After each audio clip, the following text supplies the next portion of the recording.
नमस्कार. आरआरसी नेटवर्कच्या लेटेस्ट बातमीपत्रात मी नेहा आपल्या सगळ्यांचं स्वागत करते. अशा आहेत आजच्या हेडलाईन्स. हेडलाईन्स प्रस्तुत करता आरआरसी ब्रॉडबँड. महाराष्ट्रात कुठेही मिळणार नाही इतक्या कमी दरात high speed internet broadband connection. अकोल्यातील ग्राहकांच्या हिताला सर्वोच्च प्राधान्य. अकोल्यात लवकरच इलेक्ट्रिक सिटी बस धावणार, पण 20,000 ऑटो चालकांवर बेरोजगारीचे संकट निर्माण होणार.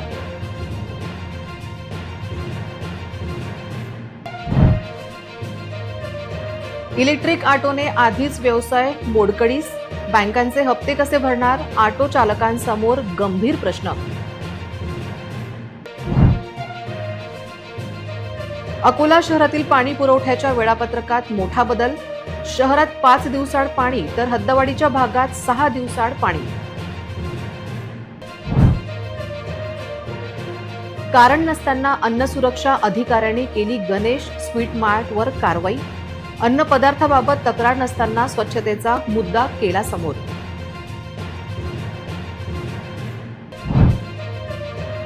शेतकऱ्यांच्या पेरण्या बाकी, शहरांचा पाणी पुरवठा बाधित. पावसासाठी मुस्लिम बांधवांनी केले सामूहिक नमाज पठण. आता सविस्तर बातम्या. अकोला शहरात सिटी बस आवश्यक आहे, पण असे असताना त्याचा दुसरा पैलू पाहिला तर मोठे संकट ऑटो चालकांवर ओढावणार आहे. जवळपास 20,000 ऑटो चालक व त्यांच्या परिवाराचे काय होणार असा प्रश्न उपस्थित होत आहे. शहराच्या सार्वजनिक वाहतूक व्यवस्थेला आधुनिक रूप देण्यासाठी महापालिका अकोल्यात लवकरच पर्यावरणपूरक इलेक्ट्रिक सिटी बस सेवा सुरू करणार आहे. येत्या 15 ऑगस्ट पासून ही सेवा प्रवाशांच्या सेवेत दाखल होणार असल्यामुळे अकोलेकरांना दिलासा मिळणार असला तरी दुसरीकडे मात्र शहरातील जवळपास 20 ते 25,000 ऑटो चालकांसमोर उदरनिर्वाहाचा मोठा प्रश्न निर्माण होणार आहे. सिटी बसच्या आगमनाने हजारो ऑटो चालक बेरोजगारीच्या उंबरठ्यावर उभे ठाकले आहेत. सिटी बस सेवेमुळे मोठा आर्थिक फटका ऑटो व्यावसायिकांना बसेल. बदलत्या काळानुसार आणि अकोल्याच्या विकासासाठी इलेक्ट्रिक सिटी बस ही शहराची अत्यंत महत्त्वाची गरज आणि सोय असली तरी या सुविधेमुळे शहरातील 20,000 कुटुंबांचा हक्काचा रोजगार डबघाईस येणार आहे. सिटी बस अकोल्यामध्ये सुरू होणार आहे. सिटी बस सुरू झाल्यावर तर 10 ते 20 रुपयेच भाडं त्याचं राहणार आहे ना. तर आपल्या ऑटो व्यवसायावर त्याचा काय परिणाम होईल, काय वाटतं तुम्हाला? भरपूर परिणाम होणार आहे. आता आमचे परमिट धारक आम्ही कुठं जायचं चालवायला? सिटी बसमुळे तर आमचं सगळ्यांचं विस्कळीतच काम होऊन जाणार आहे. आमची तर एकदम उपासमारीचीच पाळी येणार आहे. जैसा अभी धंधे नहीं है, इतने सारे ऑटो है, सिटी छोटी है और ऑटो बहुत है. अब उसके बारे में अगर ये सिटी बस चालू हो जाएंगी तो सिर्फ परेशानी बहुत होंगी ऑटो वाले के लिए. अभी तो मारा मारे करते एक में के सवार कि मैंने लाया. अब जब सिटी बस चालू हो जाएंगी तो उससे तो रोजगार तो बहुत फर्क पड़ेगा ना सर. कसं आहे, वास्तविक पाहता या अकोला शहराचा जर विकास केला, जर याचा जर आपण विचार जर केला तर ही सिटी जी आहे ही सिटी बस चालण्यासारखी सिटी आहेच नाही वास्तविक पाहता. आणि हिची जी व्यवस्था आहे ही सगळी भ्रष्टाचारी व्यवस्था आहे. हिचं शासन प्रशासन जे कोणतं काही असेल तर एवढा भ्रष्टाचार आहे. बस चला रही, कुछ हमारा भी ध्यान रखिए जी. विजय अग्रवाल से रिक्वेस्ट है हमारी, और एकनाथ शिंदे साहब से भी रिक्वेस्ट है हमारी, और यहाँ के आमदार साहब अनूप धोत्रे साहब, सावरकर जी साहब से रिक्वेस्ट है, कलेक्टर साहब से विनती है हमारी कि हमारे रोज़गारी पर थोड़ा ध्यान दीजिए. हम बहुत गरीब लोग हैं, कर्जा बदारी करके हमने ऑटो लिए, थोड़ा हम पे भी ख्याल रखिए. आपके हम मतदानदाता है, आपको वोट देने वाले लोग हैं हम. बसें चालू होने से आप हमारी रोजी रोटी पर असर करेंगे तो हम वोट किसी को नहीं देंगे. फिर ये बारी में अकोला शहर से वोट नहीं देंगे हम ऑटो वाले. बेरोजगारी तो हमारी मारे जा रही, क्या करें हम लोग? परिणाम तर होणारच साहेब. सध्याच तशी परिस्थिती आहे की म्हणजे ॲटो चालवणं बहुत मुश्किल आहे. म्हणजे काही जमून नाही सध्या. आणि सिटी बस चालू झाली तर आणखीन मग जास्त धावपळ करावं लागेल. आणि जे बॅटरीच्या गाड्या वगैरे आता परमिटच्या आमच्या गाड्या आहेत त्यांना काहीच व्हॅल्यू नाही.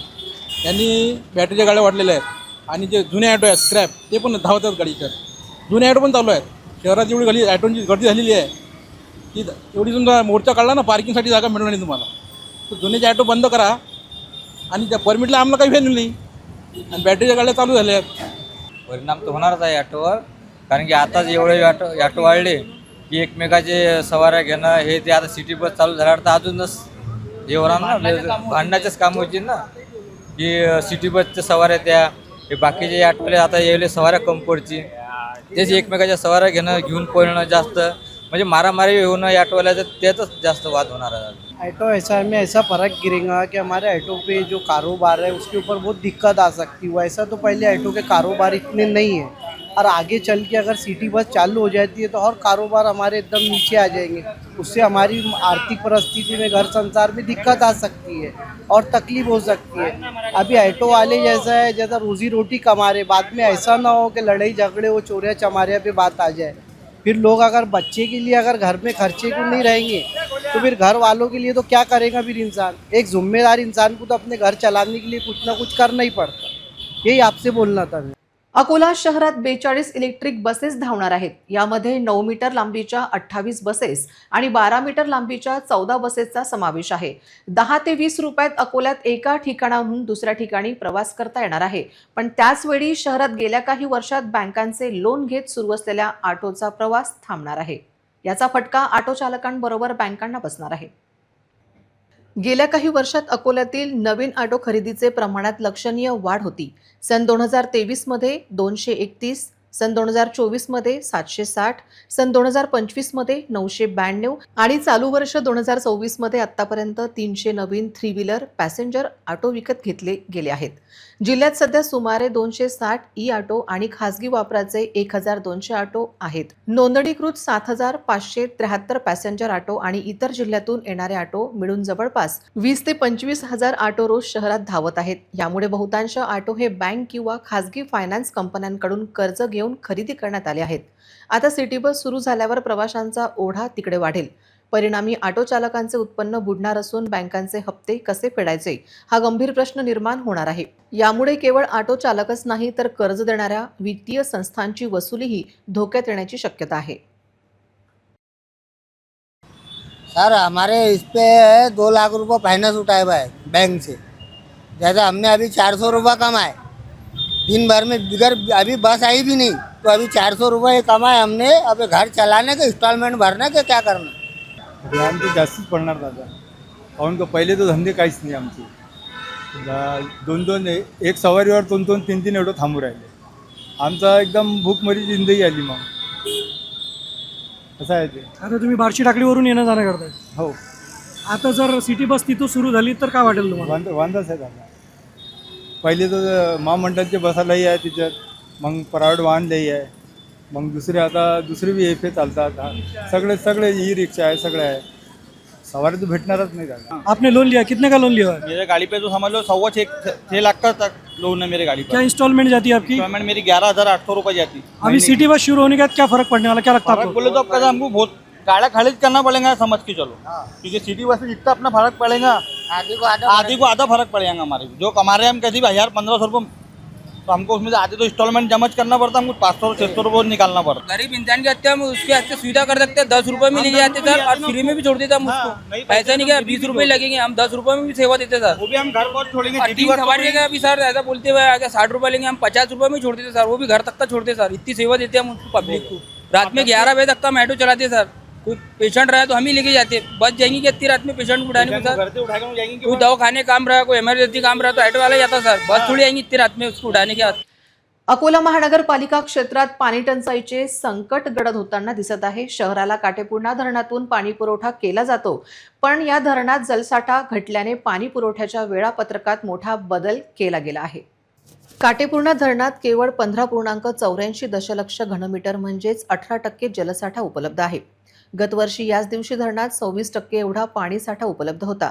गेल्या वर्षाच्या तुलनेत यंदा पाणीसाठा लक्षणीयरित्या कमी झाला आहे। देशातील अल निनोचा वाढता प्रभाव आणि पाणी टंचाईची गंभीर परिस्थिती पाहता 23 जून रोजी नगरविकास विभागाच्या प्रधान सचिवांच्या अध्यक्षतेखाली राज्यातील महानगरपालिकांची एक बैठक पार पडली होती। या बैठकीत पाणी कपातीचे निर्देश देण्यात आले होते। धरणातील पाणीसाठा न वाढल्यामुळे खबरदारीचा उपाय म्हणून अकोला महानगरपालिकेने पाणी पुरवठ्यात बदल करण्याचा निर्णय घेतला आहे। पूर्वी 13 मे पासून सुरू असलेल्या 4 दिवस आड अर्थात 5व्या दिवशी पाणी पुरवठ्याऐवजी आता 15 जुलैपासून सद्यस्थितीत आणखी 1 दिवसाची वाढ करण्यात आली आहे। म्हणजेच आजपासून 6व्या दिवशी पाणीपुरवठा अकोलेकरांना होणार आहे. त्यामुळे अकोलेकरांना आजपासून पाणी जपून वापरावे लागणार आहे. तर हद्दवाढीच्या भागात पूर्वीच्या 5 दिवस आड पाणी पुरवठ्यामध्ये देखील बदल होणार आहे. तो 6 दिवसाआड 7व्या दिवशी होईल. अकोला महानगरपालिका क्षेत्रामध्ये काटेपूर्णा प्रकल्पातून पाणीपुरवठा होतो. गतवर्षीच्या तुलनेमध्ये यंदा अद्यापही पाऊस सुरू न झाल्यामुळे धरणामध्ये अजूनही पाणी साठ्यामध्ये वाढ झालेली नाही. आज रोजी धरणामध्ये 15.84 दलघमी म्हणजेच 18.35% जलसाठा असून मागच्या वर्षी याच दिवशी 26.51% एवढा साठा होता.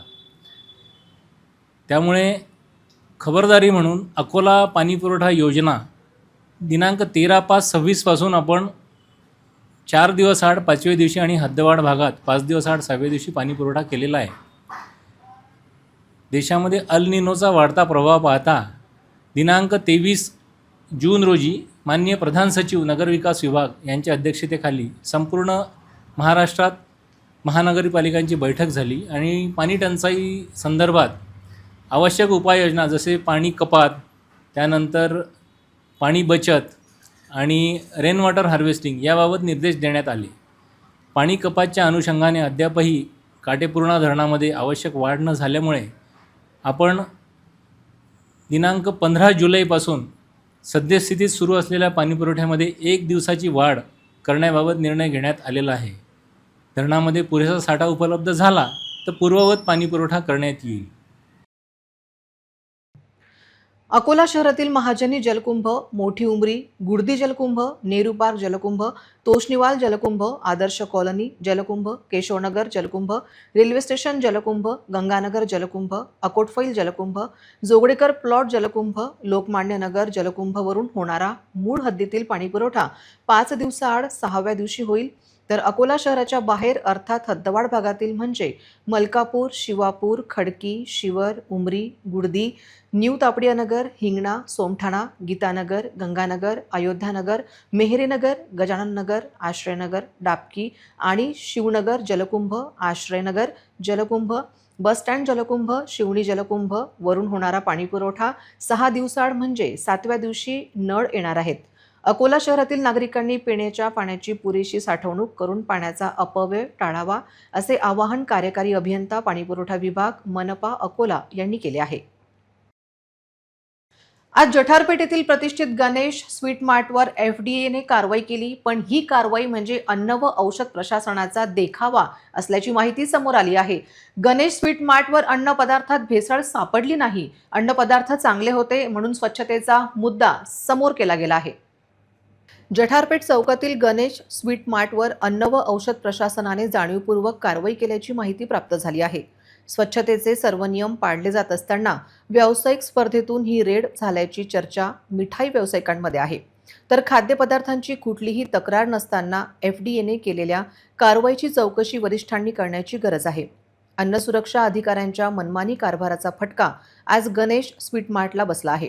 त्याची चौकशी होण्याची गरज आहे. ज्या ठिकाणी अन्न पदार्थात भेसळ होते अशा ठिकाणी अन्न सुरक्षा अधिकारी कारवाई करत नाही आणि ज्या ठिकाणी कुठलीही भेसळ होत नाही अशा ठिकाणी अन्न व औषध प्रशासनाने कारवाई केल्याचे चित्र होते. गणेश स्वीट मार्टला बदनाम करण्याचा उद्योग कोणी केला अशी विचारणा होत आहे. अन्न सुरक्षा अधिकाऱ्यांजवळ कारवाईचे समर्थन करण्यासाठी कुठलाच शब्द नव्हता. पहा अन्न सुरक्षा अधिकारी कशा प्रकारे कारवाईचे खोटे समर्थन करत आहेत. 7/2026 रोजी आम्ही श्री गणेश स्वीट मार्ट जटारपेठ अकोला यात आस्थापनेची तपासणी केली. तपासणीमध्ये अन्न सुरक्षा कायद्याच्या विविध तरतुदीचे भंग असल्याचे आढळून आलेले आहे. त्या अनुषंगी आम्ही अन्न व्यावसायिकास व्यवसाय बंद करून त्वरित दिलेल्या सुधारणाची पूर्तता करण्याचे आदेशित केले आहे. अस्वच्छता, अन्नपदार्थ तयार करण्याच्या जागी अस्वच्छता असणे, तेलकटपणा किंवा काजळी चढलेली आहे सर्व ठिकाणी, खरेदी बिलांची उपलब्धता नव्हती त्यांच्याकडे, चिमणी एक्झॉस्ट चिमणी वगैरे त्या खराब आहेत. या अशा अनेक गोष्टी आहेत. पाण्याचा रिपोर्ट नाही आहे, पेस्ट कंट्रोल नाही आहे. त्या गोष्टीच्या अनुषंगे आम्ही त्यांना पूर्तता तपासणी अहवालाची पूर्तता करेपर्यंत व्यवसाय बंद करण्याची. यापूर्वी नोटीस नाही, तपासणीच करण्यात आली होती. त्यांना वेळ दिला होता आपण. आता आपण त्यांना डायरेक्ट ऍक्शन घेऊन आपण त्यांना सुधारण्याची संधी दिली होती.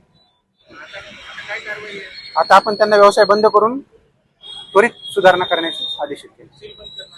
सील बंद तसं म्हणत नाही, पण व्यवसाय बंद करायचा. त्यांना उघडावं लागेल ना साफसफाई करण्यासाठी. नागपूरच्या निर्मल उज्ज्वल क्रेडिट कोऑपरेटिव्ह सोसायटी लिमिटेड या मल्टीस्टेट सोसायटीतून ग्राहकांचे पैसे निघणे बंद झाले. इतक्यावर बँकेतील व्यवहार थांबले नसून कर्मचाऱ्यांचे 3 ते 4 महिन्याच्या पगार थांबवल्याची माहिती मिळाली आहे. नागपूरच्या निर्मल उज्ज्वल क्रेडिट कोऑपरेटिव्ह सोसायटी लिमिटेड या मल्टीस्टेट सोसायटीतून ग्राहकांचे पैसे निघणे थांबले आहे. ग्राहकांना पैसे परत करू असे तोंडी सांगितले जात आहे. नागपूरसह संपूर्ण विदर्भात या सहकारी सोसायटीच्या शाखा आहेत. त्यात देखील हीच परिस्थिती आहे. या सहकारी संस्थेचे मुख्यालय नागपूर असून हे मल्टीस्टेट सोसायटी ग्राहकांचे पैसे का देत नाही अशी विचारणा होत आहे. RRC न्यूजने आज अकोल्यातील शाखेत संपर्क केला असता शाखा व्यवस्थापकाने कुठलीही प्रतिक्रिया दिली नाही. इतकेच काय, कुठलीही माहिती देखील दिली नाही. अकोला जिल्ह्यात तेल्हारा येथे शाखा असून तिथे देखील अशीच परिस्थिती असल्याची माहिती आहे. निर्मल उज्ज्वल सोसायटीच्या व्यवस्थापनाने ग्राहकांच्या ठेवी आणि कर्मचाऱ्यांचे पगार देण्याची मागणी समोर येत आहे.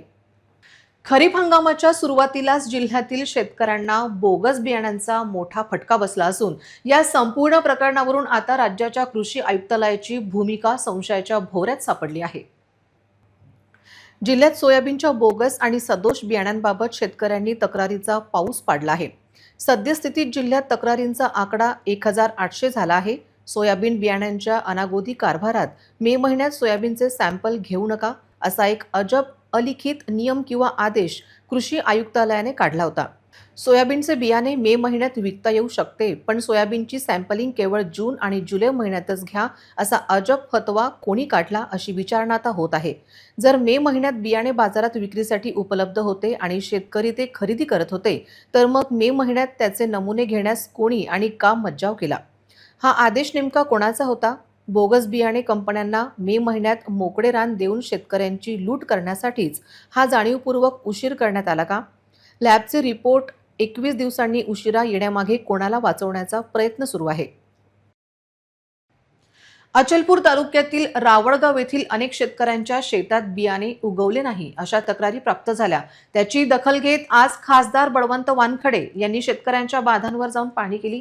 तालुका कृषी अधिकारी त्यांच्यासोबत होते. बोगस बियाण्यांमुळे पीक उगवलेच नसल्याचे निदर्शनास आले. अचलपूर तालुक्यातील रावळगाव येथील अनेक शेतकऱ्यांच्या शेतात बियाणे उगवले नाही अशा तक्रारी प्राप्त झाल्या.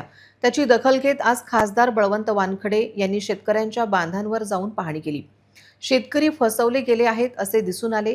खासदार बळवंत वानखडे यांनी जिल्हा कृषी अधिकारी यांच्या सोबत संपर्क साधून बोगस बियाणे विक्रेता कंपन्यांवर गुन्हे दाखल करण्याच्या सूचना दिल्या.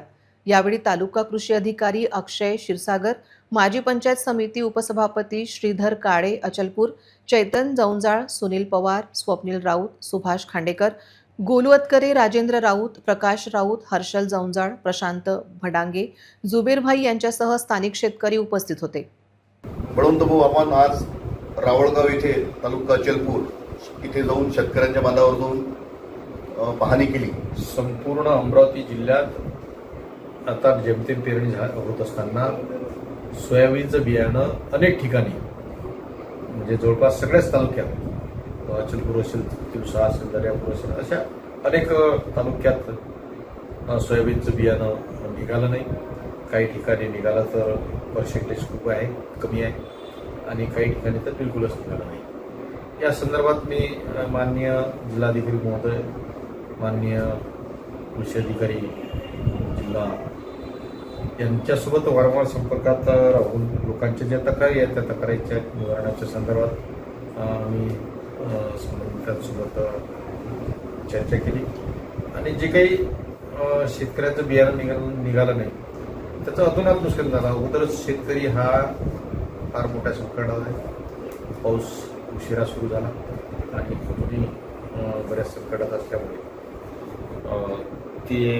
त्यांना नुकसान भरपाई तर दिलीच गेली पाहिजे. त्याचबरोबर ज्या काही बोगस कंपन्या आहेत अशा बियाण्याचे जे बोगस बियाणं विकत आहे, मग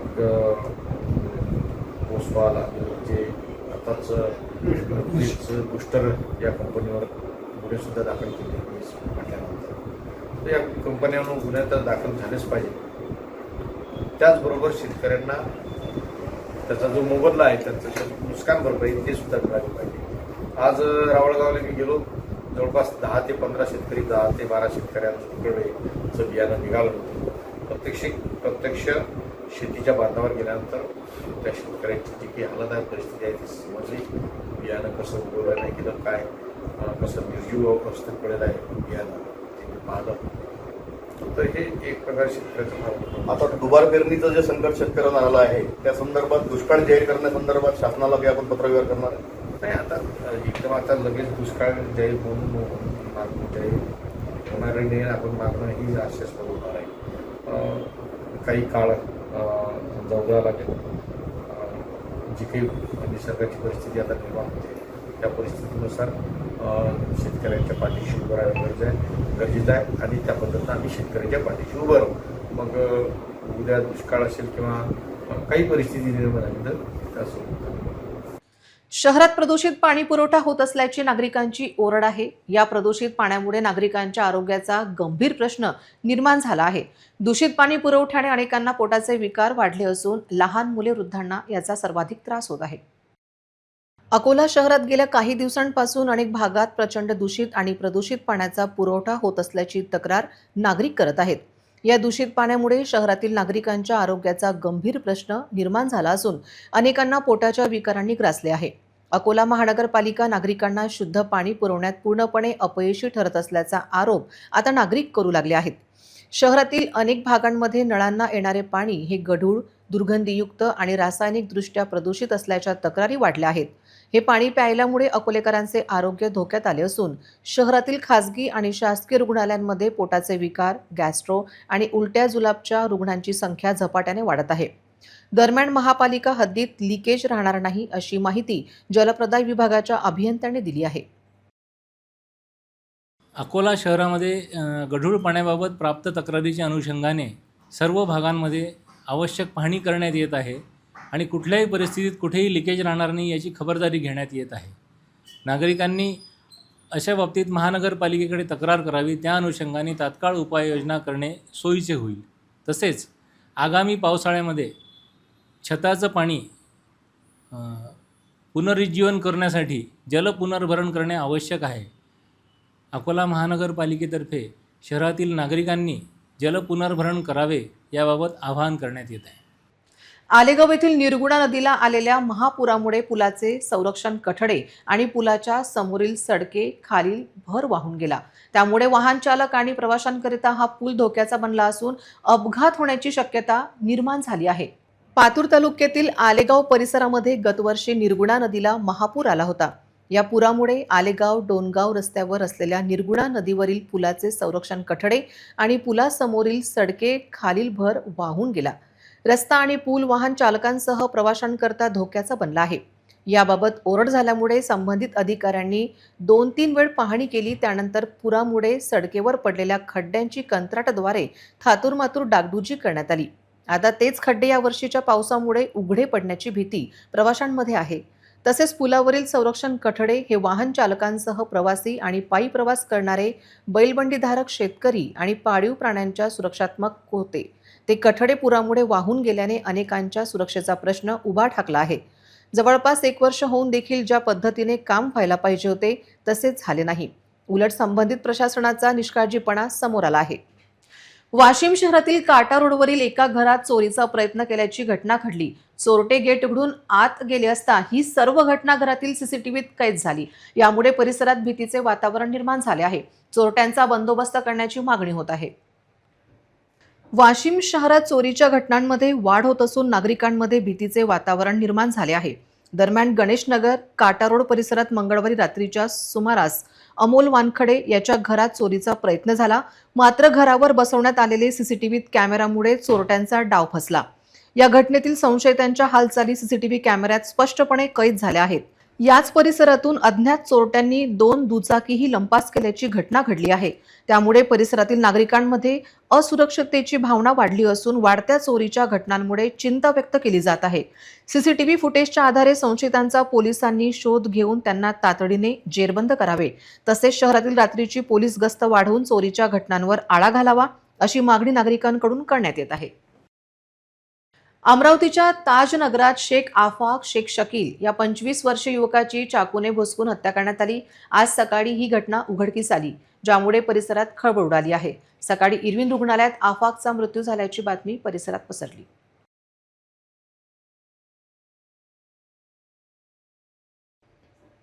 आफाकच्या मानेवर आणि छातीवर वार करण्यात आले होते, तसेच त्याचा हात कापला होता.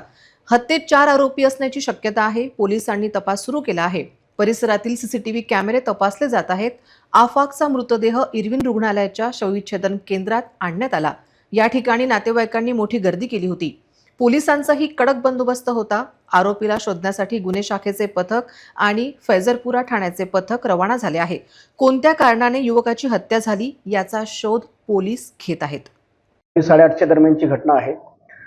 त्यामध्ये एकाचा हात सुरुवातीला कापल्याची माहिती आम्हाला मिळाली होती. मग त्याला हॉस्पिटलमध्ये ॲडमिट केल्यानंतर तिथे त्याची डेथ झाली.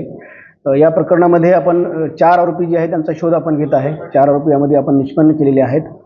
त्यामधले काही आरोपी जे आहेत ते मायनर आरोपी आहेत आणि हे प्रकरण जे आहे ते मुलीच्या प्रकरणावरून हे झालेलं एकंदरीत प्रायमा फेशी आपल्याला माहिती मिळत आहे. किती जण ताब्यात घेतले आहेत? आरोपीचा आपण शोध घेत आहोत. गुन्हा दाखल करण्याची प्रक्रिया आपली सुरू आहे आणि आपण ट्रेस करतोय आरोपींना. सर, आपण सांगितलं की 4 आरोपी आहेत. याच्यामधले मायनर आरोपी किती आहेत आणि वरचे आरोपी किती आहेत आणि त्यांची नावं?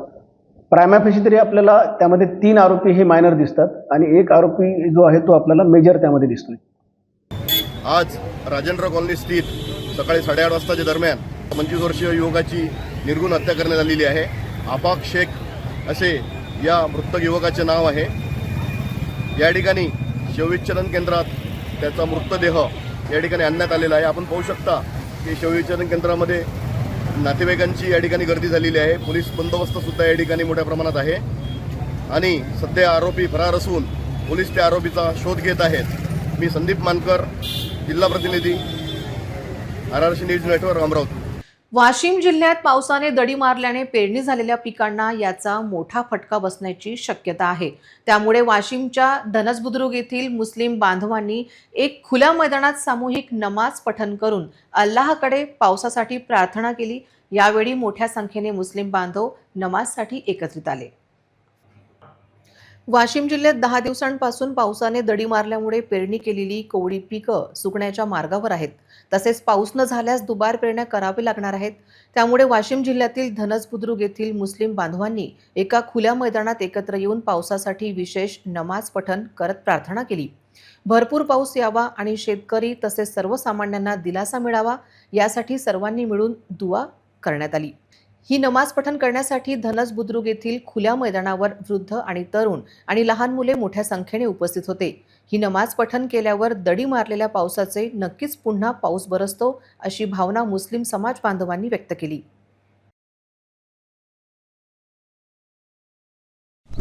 इतने ये सारे लोग जो है बस्ती से बाहर खैवाड़ी करके एक जगह है धनज में, यहाँ पर ये सब लोग इसलिए आए थे कि यहाँ पर नमाज़ पढ़कर बारिश के लिए अल्लाह से दुआ मांगी गई और सारी जनता, सारी मखलूक ही बारिश के लिए परेशान है. खेतियाँ जो है सूखने पर आ रही और पानी की किल्लत हो रही, सभी लोगों को परेशानी हो रही. इसलिए जो है हमारे इस्लामी मजहबी रीति रिवाज के हिसाब से ये सारे लोग खैवाड़ी पर नमाज़ पढ़ने के लिए आए थे. सबने नमाज़ पढ़ी और बारिश के लिए भगवान के सामने आजिज़ी से दुआ मांगी ताकि जो है हमारी जो समस्या है वो दूर हो जाए और रहमत की बारिश जो है अल्लाह ताला हमारे ऊपर बरसा दे. इसी उद्देश्य से सभी लोग यहाँ पर आकर सबने नमाज अदा की और दुआ मांगी. पुन्हा एक नजर टाकूया आजच्या प्रमुख घडामोडींवर. हेडलाईन्स प्रस्तुत करता RRC ब्रॉडबँड. महाराष्ट्रात कुठेही मिळणार नाही इतक्या कमी दरात हायस्पीड इंटरनेट ब्रॉडबँड कनेक्शन. अकोल्यातील ग्राहकांच्या हिताला सर्वोच्च प्राधान्य. अकोल्यात लवकरच इलेक्ट्रिक सिटी बस धावणार, पण 20,000 ऑटो चालकांवर बेरोजगारीचे संकट निर्माण होणार.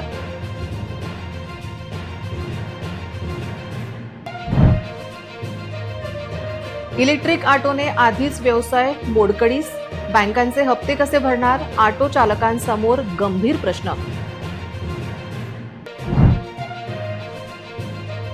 अकोला शहरातील पाणी पुरवठ्याच्या वेळापत्रकात मोठा बदल. शहरात 5 दिवसाआड पाणी तर हद्दवाडीच्या भागात 6 दिवसाआड पाणी. कारण नसताना अन्न सुरक्षा अधिकाऱ्यांनी केली गणेश स्वीट मार्टवर कारवाई. अन्न पदार्थाबाबत तक्रार नसताना स्वच्छतेचा मुद्दा केला समोर.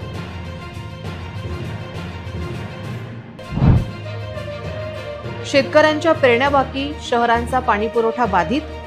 पावसासाठी मुस्लिम बांधवांनी केले सामूहिक नमाज पठण. बातम्यांसाठी तुम्ही पाहत रहा RRC न्यूज. तुमच्या मोबाईलवर नोटिफिकेशन मिळवण्यासाठी सबस्क्राईब करा RRCचे हे यूट्यूब चॅनल.